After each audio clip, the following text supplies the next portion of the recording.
High friends, Pandian store serial இனி வரப்போகிற எபிசோட்ஸ்க்கான promo தான் இந்த வீடியோவில் பார்க்க போகிறோம். வாங்க ஃப்ரெண்ட்ஸ் பார்க்கலாம். சக்திவேல் நடந்த பிரச்சனையில் அப்பத்தாவை வீட்டை விட்டு துரத்திட்டாங்க. இப்போ அப்பத்தா கோமதியோட வீட்டில் தான் இருக்காங்க. அவங்க வீட்டில் சந்தோஷமாக தான் இருக்காங்க. ஸோ வடிவுக்காகவும் மாரிக்காகவும் வெயிட் பண்ணிட்டு இருந்தப்போ குமரவேல் பாட்டுக்காக ஆசையாக போண்டா வாங்கிட்டு வந்து வடை வாங்கிட்டு வந்து கொடுத்தாங்க. அதை உட்காந்து சாப்பிட்டுட்டு இருக்காங்க. சக்திவேல் அப்பதான் சும்மா இருந்தாலையும் வம்புக்கே இழுத்துட்டு இருக்காரு. அரசியுமே எதுக்கு அவங்க கொடுத்ததெல்லாம் சாப்பிட்டுட்டு இருக்கீங்க அப்படின்னு கேட்கும்போது, நீயும் கொஞ்சம் சாப்பிடுடி, என் பேர் ஆசையாக வாங்கிட்டு வந்திருக்கான்ல அப்படின்னு சொல்லும்போது, எனக்கு வேண்டாம் அப்படின்னு சொல்றாங்க. அப்பதான் உட்காந்து சாப்பிட்டுட்டே இருக்காங்க. அவங்க சாப்பிட்டுட்டு இருக்கிறத பார்க்கும்போது அரசிக்கு வேண்டான்னு சொன்னாலையும் நான் கூறுது. அப்போ என்னடி பார்க்குற, ஒரு வாய் வச்சு கோடி அப்படின்னு சொல்றாங்க. எனக்கு வேண்டவே வேண்டாம், என் அம்மாவுக்கு அப்பாவுக்கு தெரிஞ்சா திட்டுவாங்க அப்படின்னு சொல்றாங்க.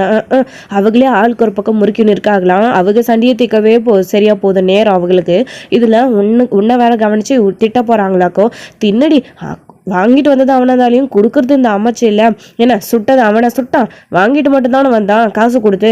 என்னமோ அவன் சுட்ட மாதிரி அவன் கையால் செஞ்ச மாதிரியே பேசிட்டு இருக்க. புடிடிப்பா, அவ்வளோ அப்பத்தான் ஆசையாக கொடுக்குறல அப்படின்னு வாயில் அப்படியே சொருவி விட்டுடுறாங்க. அமைச்சி என்ன பண்ணுறீங்க அப்படின்னு. சாப்பிடுடி நல்லா இருக்குல்ல சாப்பிடு அப்படின்னு சொல்லிட்டு வற்புறுத்தி கொடுத்தும் விட்டுடுறாங்க.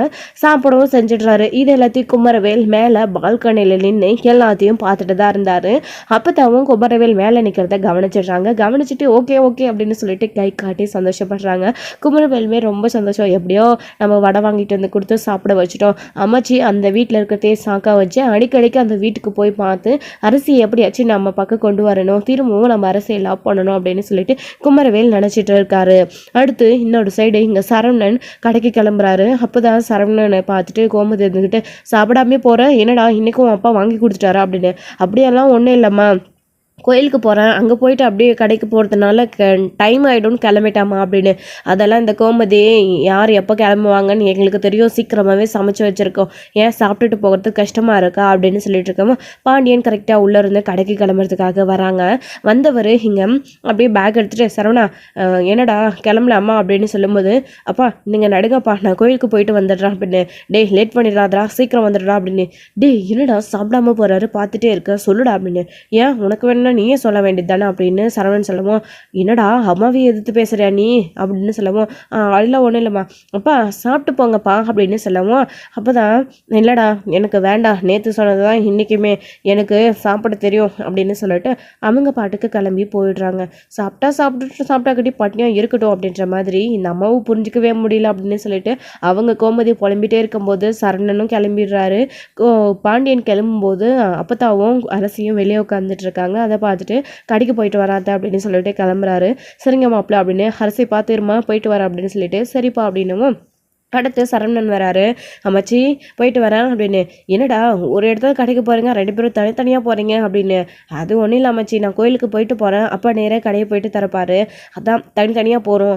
அது மட்டும் இல்லாமல் அங்கே போனால் டெலிவரிக்கு போக வண்டி தேவைப்படுது, அப்பாவும் எங்கேயாச்சும் வெளியில் போவார், அதனால் ரெண்டு பேரும் ரெண்டு வண்டியிலே போயிடுறது, எதுவும் வேலை இல்லைடா மட்டும் ஒன்றா போவோம் அப்படின்னு சொல்கிறாங்க சரவணன். ஓ அப்படியா, சரிப்பா பார்த்து போயிட்டு வா அப்படின்னு சொல்லவும், சரி அரசி அப்படின்னு சொல்லிட்டு சரவணனும் கிளம்பிடுறாரு. இங்கே இவங்க ரெண்டு பேரும் அமைச்சி வாங்க உள்ள போலாம் அப்படின்னு சொல்லிட்டு உள்ள கிளம்பி போயிடுறாங்க. இன்னொரு சைடு இங்கே மயிலே இப்போ ப்ரெக்னெண்ட்டாக இருக்கிறதுனால ரொம்பவே கஷ்டப்படுறாங்க. அவங்களால எந்த வேலையும் முன்ன மாதிரி செய்ய முடியறது கிடையாது. பத்தாலாக எல்லா வேலையும் செய்வேன் அப்படின்னு சொன்ன மயிலால் ரொம்பவே கஷ்டமாக இருக்குது. ஏன் அப்படின்னா அவங்களுக்கு சமைக்கிறது இந்த மாதிரி அங்கே சமைக்கும் போது அந்த தாளிப்பு வாடை இதெல்லாம் பார்க்கும்போது ரொம்பவே கஷ்டமாக இருக்குது. வாமிட்டும் வருது, அது கொமட்டிக்கிட்டு வருது அவங்களுக்கு. அதனால் சமைக்கும் போதே ஒரு 4 தடவை சிங்கில் வாமிட் பண்ணுறது, உள்ளுக்கு வெளிக்கு ஓடுறது, இந்த மாதிரி இருக்காங்க. ஒரு வழியாக இப்படிலாம் கஷ்டப்பட்டு முடிச்சுட்டு வேலைக்கும் கிளம்புறாங்க. ஸோ அப்போ அவருடைய அப்பா இதெல்லாத்தையும் பார்த்துட்டு, ஏமா மயில் இங்கே சமைக்கும் போது உனக்கு இவ்வளோ கஷ்டமாக இருக்குது, இத்தனை தடவை வாந்தி எடுக்கிற, நீ அங்கே போய் சமைச்சு வேலை செஞ்சு அந்த வயசான அம்மாவை பார்த்துக்கிட்டு எப்படிம்மா உன்னால் முடியுமா அப்படின்னு. ஏயா நீ உட்கார வச்சு சம்பாதிச்சு சோறு போட போறியா என்ன அப்படின்னு சொல்லுவோம். அப்பா அதெல்லாம் ஒன்றும் இல்லைப்பா, எனக்கு ஓகே தான், நான் வரேன்ப்பா அப்படின்னு சொல்லிட்டு மயில் அங்கேருந்து கிளம்பிடுறாரு. யோ அவளே இப்போதான் ஏதோ சம்பாதிச்சுட்டு வரேன்னு போயிருக்கா, இன்னும் சம்பளம் வர 1 வாரம் 10 நாள் தான் இருக்குன்னு சொல்கிறா, நீ வேற ஏன் கெடுத்து விட்டுற போற, அமைதியா ஏரியா, குடும்பத்தை நடத்த நம்ம எவ்வளோ கஷ்டப்படுறோம், உன்னால சம்பாதிச்சு போன முடிஞ்சா மாதம் ஒரு 500 ரூபாய் கொடுக்க துப்பு இல்லை, நான் ஏதோ 4 வீட்டில் 10 பாத்திரம் தேய்ச்சி அப்படி இந்த குடும்பத்தை சுடர படிக்க வச்சுட்டு வளர்த்துட்டு வரேன், அவதான் இப்போ ஏதோ மாதம் 17,000 ரூபாய் சொல்லியா தரேன்னு சொல்லியிருக்கா, உனக்கு என்னையா வந்துச்சு அப்படின்னு சொல்லிட்டு இருக்கவும், அப்போ தான் உள்ள பேக் எடுத்துகிட்டு வேலைக்கு கிளம்புறதுக்காக மெயில் வராங்க. வந்த உடனே இங்கே இந்தா அப்படின்னு சொல்லிட்டு காசை நீட்டுறாங்க. பார்த்த உடனே பாக்கியத்துக்கு அதிர்ச்சி. என்னது இது அப்படின்னு, சம்பள பணமா அப்படின்னு சொல்லவும், நீ தானே இன்னும் ஒரு வாரம் இருக்குன்னு சொன்ன 10 நாளைக்கு முன்னாடியே, இப்போ என்னமோ இப்பயே கொடுத்துட்டா அப்படின்னு. அதெல்லாம் அப்படிதாம்மா, கணக்கு பண்ணி கொடுத்துட்டாங்க. ஹாஸ்பிட்டல் செலவு பணம் வேணும்னு கேட்டேன். ஒரு மாதத்துக்கான பணம் இன்னும் 2-3 நாள் தானே இருக்குன்னு சேர்த்தே கொடுத்துட்டாங்க அப்படின்னு சொல்லவும், அதை எண்ணி பார்க்குறாங்க. எண்ணி பார்த்தா அதில் 10,000 ரூபாய் இருக்குது. அப்போ தான் இங்கே 17,000 ரூபான்னு சொன்னேன், இதில் 10,000 தான் இருக்குது அப்படின்னு சொல்லவும், என்னம்மா முழு பணத்தையும் இந்த வீட்டில் உட்காந்துக்கிட்டு உங்களுக்கே சம்பாதிச்சு கொடுத்துட்டா என் வயத்தில் வர்ற பிள்ளையை நான் எப்படிமா வளர்க்குறது? அதான் மாதம் 5,000 ரூபாய் பிள்ளைக்கு சேர்த்து வைக்கலான்னு முடிவு பண்ணிட்டேன். 2,000 ரூபாய் என் மருந்து செலவுக்காக நான் வச்சுருக்கேன். எனக்கும் செலவு இருக்குது இல்லைம்மா, ஹாஸ்பிட்டல் போகணும், செக்கப் பண்ணணும், அதனால் நானும் வச்சுக்கிட்டேன் அப்படின்னு சொல்கிறாங்க. பாத்தியா என்னமோ இவளுக்கு போய் பாவம் பார்த்தா இந்த வீட்டில் அவள் தங்கிக்கிட்டு இருக்கிறது, சோறு சாப்பிட்டு இருக்கிறதுனால வாடகை பணம் மாதிரி கொடுத்துட்ருக்கா. நீ என்னமோ அவளுக்கு சப்போர்ட் பண்ணி பேசுகிறா அப்படின்னு சொல்லுவோம்.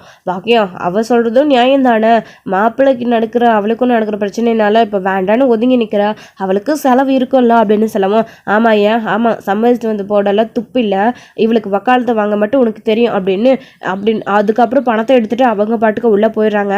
அப்பா நான் வரேன்ப்பா அப்படின்னு. அதுக்கப்புறமா இவங்க மயில் படுற கஷ்டத்தை எல்லாத்தையும் சண்முகத்தினால பார்க்கவே முடியல. அவரும் என்ன பண்ணுறாரு அப்படின்னா கோயிலுக்கு போகிறாரு. இங்கே சரவணன் கோயிலுக்கு போகிறாரு. இன்னொரு சைடு அவர் அஞ்சலி கிட்ட ஃபோன் பண்ணி பேசிட்டு அஞ்சலிக்காக தான் அந்த கோயிலுக்கு போகிறாரு. கோயிலில் போயிட்டு உட்காந்து மீட் பண்ணியும் பேசிக்கிறாங்க. சரவணன் கோயிலுக்கு போன உடனே அஞ்சலி கிட்ட சாமி கும்பிட்டுட்டு வந்து உட்காந்துக்கிட்டு இன்டர்வியூக்கு போகணும் இல்லை அஞ்சலி அது எப்படி ஓகேவா செட் ஆகிடுச்சா அப்படின்னு கேட்குறாங்க. அதெல்லாம் ஓகே தான் சரவணா அப்படின்னு சொல்லிட்டு பேசிகிட்டு இருக்கும்போது தான் அவங்களோட ஸ்கூல் இன்னொரு ஃப்ரெண்டையும் பார்க்குறாரு. ரொம்ப நாள் கழிச்சு அவங்கள பார்த்த உடனே அவரும் வந்து உட்காந்து எப்படி இருக்கீங்க, 2 பேரும் என்ன பண்ணுறீங்க அப்படின்னு எல்லாம் பேசிகிட்டு இருக்காங்க. நாங்களும் நல்லா இருக்கோம், நீ எப்படி இருக்க, நீ என்ன ஒர்க் பண்ணுற அப்படின்னெல்லாம் வந்து பேசிகிட்டு இருக்காங்க. நான் அப்படியே அப்பாக்கள்ல மல்லிகை கடையில் வேலை பார்த்துட்ருக்கேன். அஞ்சலி இப்போ தான் இன்டர்வியூ அட்டன் பண்ணிட்டு வந்திருக்கா, ஜாப் கண்டிப்பாக கிடச்சிரும் அப்படின்னு. நானும் ஒரு நல்ல ஜாப் தான் போயிட்டுருக்கு அப்படின்னு அவரோட ஃப்ரெண்டும் பேசிகிட்டு இருக்காரு. அந்த சமயத்தில் தான் அங்கே மயிலோடைய அப்பா மயிலுக்காக சாமிக்கிட்ட வேண்டிக்கிட்டு ஸோ இங்கே அப்போது அப்படி திரும்பி பார்க்கும்போது சரவணன் அஞ்சலி அவங்களோட ஃப்ரெண்ட் எல்லாரும் பேசிகிட்டு இருக்காங்களா. இது யார் இந்த பொண்ணு, 3 பேர் உட்காந்து பேசிகிட்டு இருக்காங்களே, நம்ம மாப்பிள்ளை கிட்ட போய் நம்ம பொண்ணுக்காக பேசி பார்க்கலாமா அப்படின்னு யோசிக்கவும் செய்கிறாரு. கிட்டக்கும் நெருங்கியும் வராரு. அப்போ தான் இங்கே என்னது இது ரொம்ப நாள் கழிச்சு 2 பேரும் மீட் பண்ணி பேசிக்கிறீங்க போல இருக்கு.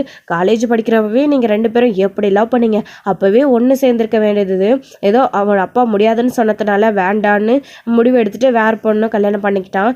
என்னடா ஆச்சு, உன் ஒய்ஃப் எப்படிடா இருக்காங்க அப்படின்னு கேட்கவும், அதை எதுக்கு கேட்குற சரவணன் கிட்ட, அவனுக்கும் அவங்க ஒய்ஃப்க்கும் பெரிய பிரச்சனை, இப்போ டிவோர்ஸ் ஆக போகுது அப்படின்னு சொல்லவும், ஓ சாரி சரவணா இப்படி நடந்திருக்கும்னு எதிர்பார்க்கல, தெரிஞ்சிருந்தா கேட்டுக்க மாட்டேன் அப்படின்னு. அம்மா நீ அப்படின்னு சொல்லிட்டு கேட்குறாங்க.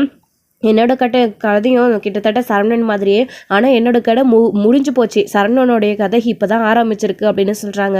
அப்போது உனக்கு டிவோர்ஸ் ஆகிடுச்சு, சரவணனுக்கு இப்போ தான் டிவோர்ஸ் ஆக போகுதுன்னு சொல்கிற அப்படின்னு சொல்லவும், ஆமாம் அப்படின்னு சொல்கிறாங்க அவங்களோட ஃப்ரெண்டு கிட்ட. அப்போது கடவுள் ரொம்ப நாள் கழிச்சு இதுக்கு தான் உங்கள் 2 பேரையும் திரும்பவும் சேர்த்து வச்சுருக்காங்க. உங்களோட வாழ்க்கையிலையும் விதியிலும் உங்களுடைய தலையெழுத்து எழுதியிருக்கு. ஃபஸ்ட்டு லவ் பண்ணி கல்யாணம் பண்ணிக்க முடியாமல் இப்படியெல்லாம் உங்கள் வாழ்க்கையில் பிரச்சனை நடந்து அதுக்கப்புறம் நீங்கள் சந்திச்சு கல்யாணம் பண்ணிக்கணும்னு விதி இருந்திருக்கு போல இருக்கு. பேசாம நீங்க 2 பேருமே கல்யாணம் பண்ணிக்கோங்க, நீயும் டிவோர்ஸ் பண்ணதானே போற சரவணா, அஞ்சலி நீயும் ஏற்கனவே லவ் பண்ணவங்க தானே அப்படின்னு அவரோட ஃப்ரெண்டுக்கு சொல்லிடுறாரு.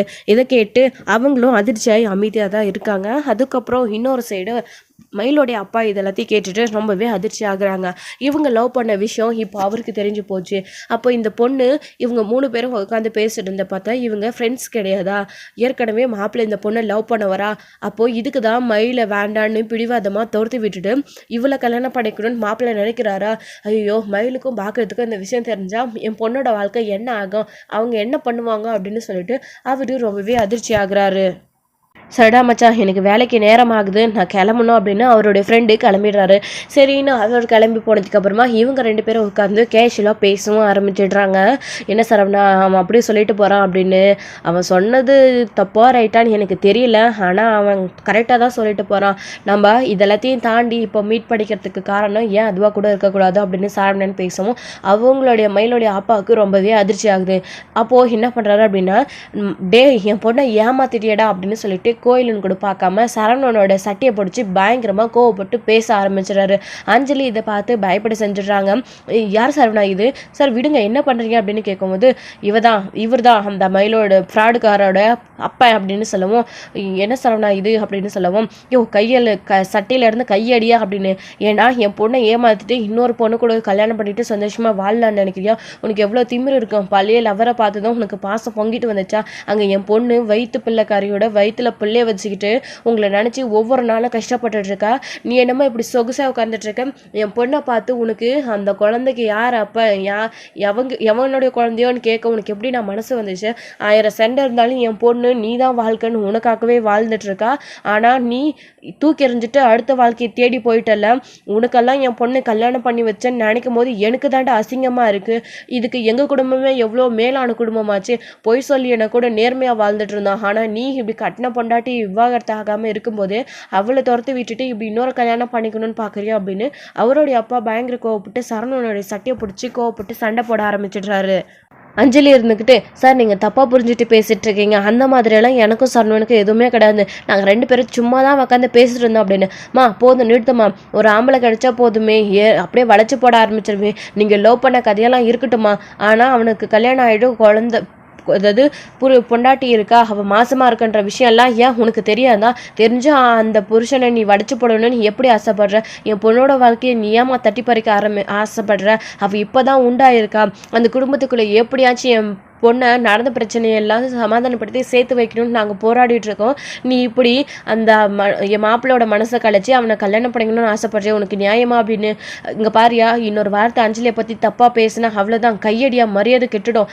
அஞ்சலி எப்பயாச்சும் என்கிட்ட அந்த நோக்கத்தோட பழகிருக்கால. என் ஃப்ரெண்டு ஏதோ கேஷுவலாக சொல்லிட்டு போனதை காதில் வாங்கிக்கிட்டு நீ தேவையில்லாமல் பேசிகிட்டு இருக்கான். அவன் பேசினா அது ஆமான் ஆகிடுமா அப்படின்னு. உன் ஃப்ரெண்டு பேசியிருந்தா கூட நான் கவலைப்பட்டிருந்திருக்க மாட்டேன். ஆனால் அவன் பேசினதையும் தாண்டி அவன் சொன்னது சரிதான்ற மாதிரி நீங்கள் 2 பேரும் உட்காந்து பேசிட்டு தானே இருந்தீங்க அப்படின்னு அவருடைய அப்பா பயங்கரமாக கோவப்பட்டு சண்டை போட்டுட்டு இருக்காரு. அப்படியே இருந்தாலும் என்னைய தப்பு, ஏமாத்தினவும் பொண்ணு கூட வாழ்றதை விட இதோ அஞ்சலியை கல்யாணம் பண்ணிக்கிட்டு நான் சந்தோஷமாக இருந்துருவேன் அப்படின்னு சொல்லிட்டு அவங்க பேசவும், அந்த அளவுக்கு ஆயிடுச்சா, உங்களை நான் சும்மாவே விட மாட்டேன். இது ஒன்று போதும், என் பொண்ணுக்கு உங்ககிட்ட இருந்து டிவோர்ஸ் வாங்காமல் நான் எப்படியாச்சும் என் பொண்ணு உங்கள் கோர்ட்டில் டிவோர்ஸ் கொடுக்காம சேர்த்து வைப்பேன் அப்படின்னு சொல்லிட்டு இங்கே அவருடைய அப்பா சொல்லிட்டு இருக்காங்க.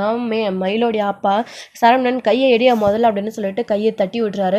அஞ்சலி வா, இந்த ஆளுக்கு கிறுக்கு பிடிச்சி போச்சு, இங்கே நின்று நம்ம தேவையில்லாமல் பேச வேணாம், ஃப்ராடுக்கு கிட்டலாம் நம்ம நின்று பேசிகிட்டு இருக்க வேணாம் அப்படின்னு அஞ்சலி கூப்பிட்டு சரவணன் அங்கேருந்து போயிடுறாரு. அவருடைய அப்பா அங்கேயே உடஞ்சி போய் உட்கார ஆரம்பிச்சிடுறாரு. பயங்கரமாக அந்த கடவுள்கிட்ட அழுதுட்டு இருக்காங்க. அடுத்து நேராக வீட்டுக்கு போகிறாங்க. வீட்டுக்கு போய் பாக்கியத்துக்கிட்ட நடந்த விஷயத்த சொல்கிறாங்க.